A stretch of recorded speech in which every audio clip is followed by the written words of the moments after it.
akan menjelaskan beberapa hal terkait dengan perkembangan pilkada di Lampung.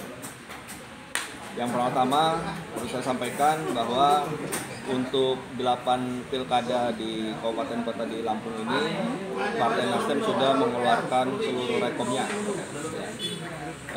Untuk Lampung Selatan itu Nanang Pandu, Bandar Lampung itu Eva Dedi, Pesawaran itu Nasir Naldi,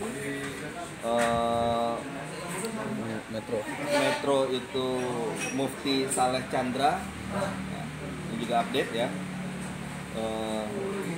Kemudian Lampung Tengah itu Nesi, wakilnya masih kita tunggu. Pesisir Barat itu Agus Susuka, wakilnya juga masih kita tunggu. Kemudian Waikanan Adipati Edward Antoni, Lampung Timur Yusron, dan sedang menunggu dalam beberapa hari ke depan wakilnya insya Allah akan segera kita umumkan. Jadi sudah selesai semua.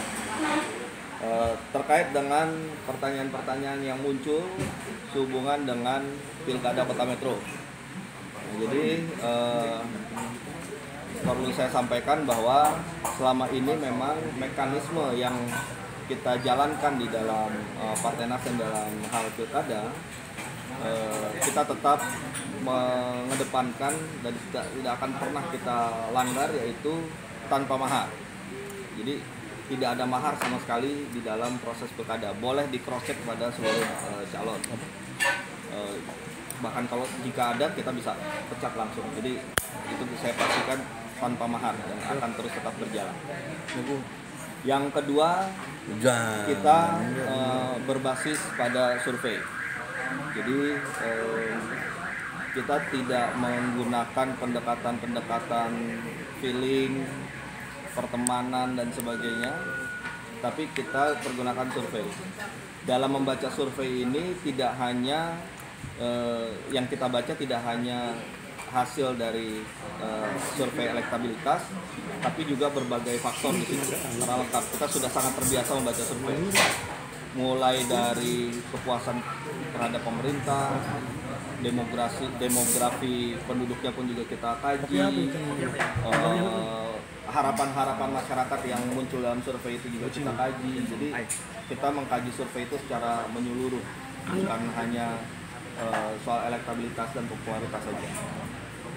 Nah, untuk Pilkada Kota Metro kita punya 5 hasil survei. 4 dari lembaga survei yang kita rekomendasi.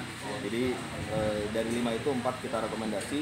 Jadi kita cukup lengkap dalam hal survei Kota Metro. Nah, karena kita menjalankan sesuai dengan mekanisme yang ada, maka hasil pembahasan di Bapilu DPP awalnya kita memberikan keputusan rekom ya untuk pasangan Ana Morinda dan Fritz. Sudah kita serahkan bersamaan juga dengan Lampung Timur dan Bandar Lampung pada saat itu. Juga dari DPP mewakili hadir secara virtual ya, saya sendiri dan Korwil untuk Sumbaksel yaitu Fauzi Amro. Nah, kemudian karena ada hal-hal yang mesti kita kaji kembali terkait dengan koalisi partai yang tidak hanya di Lampung saja, tapi juga di beberapa tempat secara nasional. Akhirnya kita lakukan kajian ulang dan baru sekali ini kita akhirnya melakukan perubahan terhadap rekom. Jadi ini baru pertama kalinya kita memang melakukan perubahan terhadap rekom. Kalau ditelusuri selama ini kita tidak pernah melakukan perubahan. Ya. Bahkan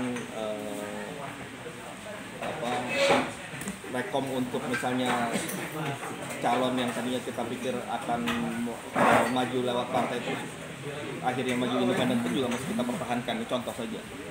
Kita selama ini biasanya mengubah rekom hanya jika calonnya itu ternyata tidak berlayar, baru kita ubah rekom. Nah, ini jadi bukan suatu kebiasaan sama sekali, tapi karena tidak pernah, baru kali ini. Alasannya karena menjalin hubungan kepartaian. Ini terkait dengan hubungan kepartaian ya, antara Partai Nasdem dengan PKS di beberapa tempat. Tidak hanya di Lampung. Di Lampung mungkin ada kaitannya juga dengan Lampung, tapi tidak hanya soal Lampung, tapi juga beberapa tempat lainnya. Dan setelah berbagai pertimbangan, akhirnya kita melakukan perubahan itu. Nah, perlu saya sampaikan, ini masih boleh dikutip nanti yang